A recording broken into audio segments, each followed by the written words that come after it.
چې د روزې متعلق واورئ.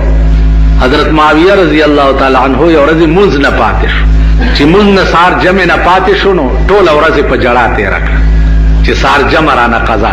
نو الله ملائکو ته حکم وکړو چې معاویه ته یو په 15 زیات ثواب ولي، د په جمع پسې وجړل. بل سباله شیطان د خپې نه وخوځولو چې پاسه د جمع وخت دی. څوک ویل زه شیطان یم؟ ویل پرون چرته وی؟ پرون ما وی چې ثواب در نه لاړ شي، خدای درته 15 درجه زیات ولیکلو، نو پاسه چې نن درته زیات ونه لیکي. نو خدای دار جمع ته قضا شو او ثواب یو په 15 ورکو. نو خدای ستاسو زړه ته ګوري، ظاهري عمل ته نه ګوري.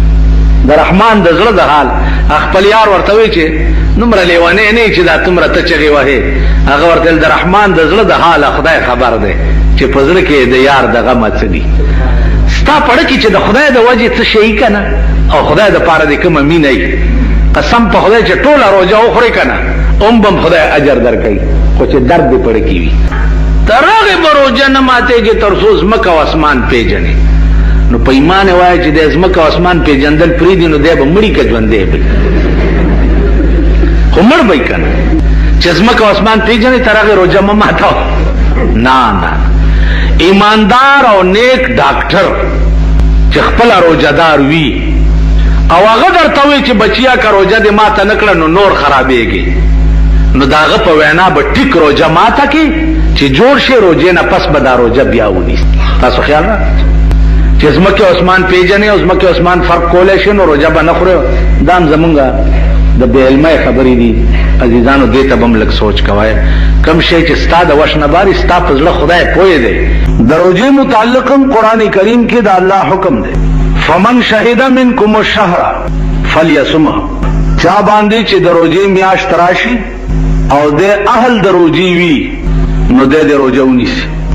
قرآن کریم کې الله عز اسمه ارشاد فرمایي چې یا ایها الذین آمنوا، اے ایمان والاو، کتب علیکم الصیام، فرض کړل شوی د پتا سو باندې روزه، کما کتب علی الذین من قبلکم، لکه څنګه چې فرض شوی او هغه کسانو باندې چې کم تاسو نه مخکې تیر شوي. کم قومونه چې تاسو نه مخکې تیر شوي دي نو روزه په هغه هم فرض و، یوازې پتا سو نه د فرض. علما لیکي چې د روزه کې راز څه ده.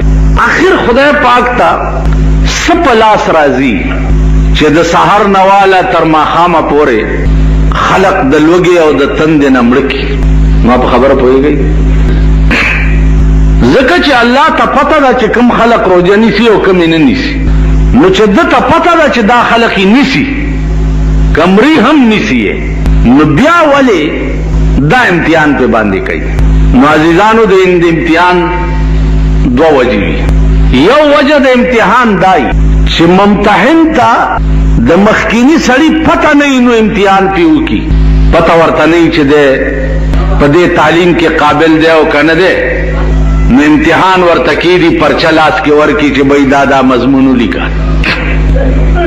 نو دا الله متعلق دا ویل چې د پته نشته، نو دا خو ناممکنه ده ځکه چې الله د هر چا په سینه عالم دی او هغه ته پته ده او د هر چا قابلیت هم ورته معلوم دی. دغه سوال په هغه ځای هم واردېږي چې ابراهیم علیه السلام ته نمرود اور جوړ کو او دومره لوی اور و چې په شپږو میاشتو کې خو ایله تازه شوی و. اوس دې امتحان ته ګوره چې څه وخت کې نمرود دی اور ته ورچي چې منې کېږي د خپلو خبرو نه او که دې اور ته دی اچو. ابراهیم علیه السلام ورته وفرمایل چې منې کېږم خو نه ورچو. چې اور ته ور واچولو نو دا وخت کې جبرائیل علیه السلام ورته راغی او ورته وی چې وایه څه امداد درکم، په ډېر لوی اور کې راوغورځېدې. نو ابراهیم علیه السلام ورته وفرمایل چې نمرود څوک دی چې ما په اور کې واچي، چا چې اچولی م هغه پوهېږي او امداد یې پوهېږي. نو یو بله د خوند خبره درته عرض کړم. رسول الله صلی الله علیه وسلم چې معراج ته تلو نو د معراج په شپه باندې سدرۃ المنتهی کې جبرائیل ورته وی چې دې ځای نه زه مخکې نشم تللی. نو رسول الله صلی الله علیه وسلم ورته وفرمایل چې او جبرائیل یو بدل درنه عالم، زما نیکه ابراهیم علیه السلام چې په اور کې نمرود اچولی نو تا ورته ویلي چې امداد درکم، اے ابراهیم دې وخت کې زما غزه تر صحیح کیږي چې ستانه کیږي. نو زمانی قدر ته وی چې نه چاته چې ستاره صحیح کیږي اما ګوري لګیا دی. نو نن وای جبرئیل هغه ځای ته زروانم چې کوم ځای ته تل شرسه ده. نو که څه خدمت تی راته وای چې مخکې درته پیش کوم. نو ابراهیم علیه السلام ورته فرمایل چې نمرود څوک دی چې ما په اور کې واچي. وې داسې بې اختیاره دی را ټوپ ولیکو. نو ابراهیم علیه السلام ورته وایي چې خبره دادا چې دا د نمرود وس کار نه نه د نمرود کار دی چې دا سما سره کیږي لګیا دی. دا کول والا بل دی. ازما محبوب او معشوق دی. اپ دې خوشحاليږي چې زور کې وغورځېږم. نو چې زما معشوقه په خوشحاليږي نو دا به اختیار مې ور ټوپ زکه کو. ډاکټر اقبال وی بے خطر کود پڑا آتش نمرود میں عشق عقل تھی محو تماشا لب بام ابھی.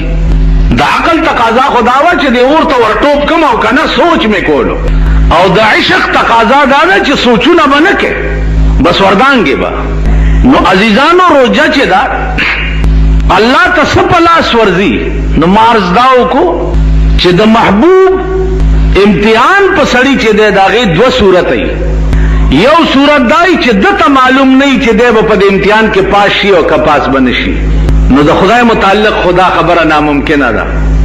یو صورت دای چې پاغه امتحان دې د پاره کوي چې نور دنیا ته سبق شي چې تاسو هم بنی آدم یې او دعوه کوي د دې خبرې چې موږ د خدای عاشقان یو. نو تاسو انسانان یې او ابراهیم علیه السلام هم انسانو. اغم دعوه د عشق کوله به اختیار اور ته ټوپ کړو. اغم دعوه د عشق کوله د زوی په مړای چاړه کې خوا چې زما خدای ویلي چې زوی حلال کنو بسم الله الله اکبر. نو د عائشہ کی دنیا ته خودو چې سبا تداونه چې یا الله ما تا د پاره دا کړی او ما دا کړی او ما دا کړی.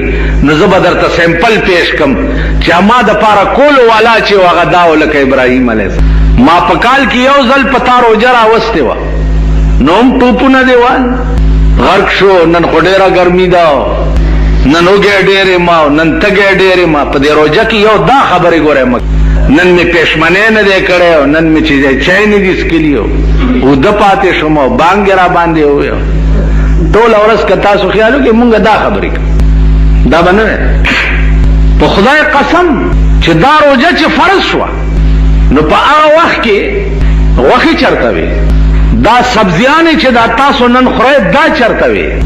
یو کدو بو هغه هم ډیر په مشکله پیدا کړ او چې پیدا بشو نو رسول الله صلی الله علیه وسلم کدو لګیا دې پرې کوي نره نره پرې کوي. یا دې دومره نره ولی پرې کوي؟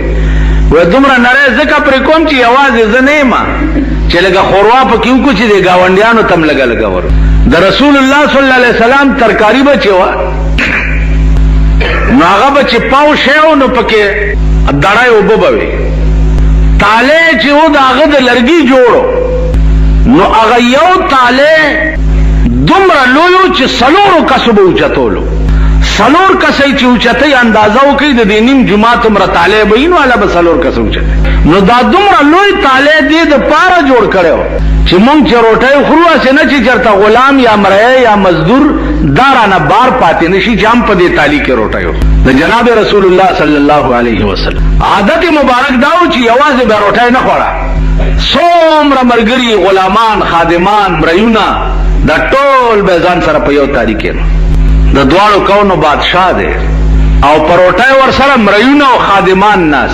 نن چې د دوانو افسرین هغه نوکر ځان سره کې نه یا ډرایور ځان سره پروټای کې نه یا خدمتگار ځان تو بس تغفار او بیا لا چې خان نوابی په دې پاکستان کې وګورئ دا پاکستان به خدای غر کوي نه. په دې هفته کې وګوره په ټول پاکستان غلې وره دي شلګونه کسان پکې مړ شو. یو علاقه داسې نه ده چې غلې په نه دا ورېدلې. نو پرون می چاته وی غلې لا څکه اوس د آسمانی د بل قهر انتظار کوي چې کم قهر به در باندې وری کم افت به در باندې وری. په خوا خو بداو چې خزه به غډېدا او سړو به تماشا کوله. او سړی غډېږي او خزه تماشا کوي. هي په شرمونو د عمل کو شرمېږي چې شرمېدلې به څه شرمي. په خوا به خزه غډېدا او سړی به تماشې تناست. کم سړی به چې خزه ته چلم د کوله بړواګان به ورته وي او یا بړواګانو ته به چیلم ډکولو مونږ باغی پورې خندل چې او به غیرت ته څنګه پښتون ځانته وي خدای دې به خباسه ته بړواګانو ته چیلم ډکه مونږ لکوالی زمانه کې به دا ډېر تعجب غنل کې اوس ټول ملک غړي هر سړی کنجر او ډم دی دا مونږ ګیرو والا چې نه غړيږو لګ دا سډیل امیلم په مخ ولاړه دینه شرمېږو کې نه مونږ ته ټولو نه زیات تاسو وکړه ابل اورز د قوم غړه بیا د قوم د ملک د اسمبلی ممبران غړيږي نو چې د کوم ملک پارلیمنت کنجر وي دا ملک انجام بچي او دا ملک حال بچي تاسو بنور د ځان تماشه کوي نو عرض میں داو چې روجا په دې ملک کې هم غریبو تراغله ده سرمایدار روجې نه نیسي پیغمبر فرمایلی دی الاسلام بدأ غریبا وسيعود كما بدأ فتوبى للغرباء اسلام په ابتدا کې یو ناشنا شیو چانه پیجندو او زر دې چې بیا به ناشنا شي څوک به نه پیجني فتوبى للغرباء خوشحالی دی وی د غریبانو خلقو د پاره خو زه د پاکستان غریبانم چې د په دې حدیث لاندې نه غنم پاکستان غریبان دي خدای په خړ سیلاب یوړي څومره ډمټوب او کنجرتوب چې نن د غریب په دماغ کې دی دومره د سرمایدارو نه دی تاسو ورشي کابل ته مازیګر ټیم کې وګورئ کل هم په کې دا د غریبان او سټمار او د شاخه تاخه زامن دا بګورئ د ورځې په پالشونه کوي د ورځې به مزدورای کوي او مازیګر کې به سینما کې ګوري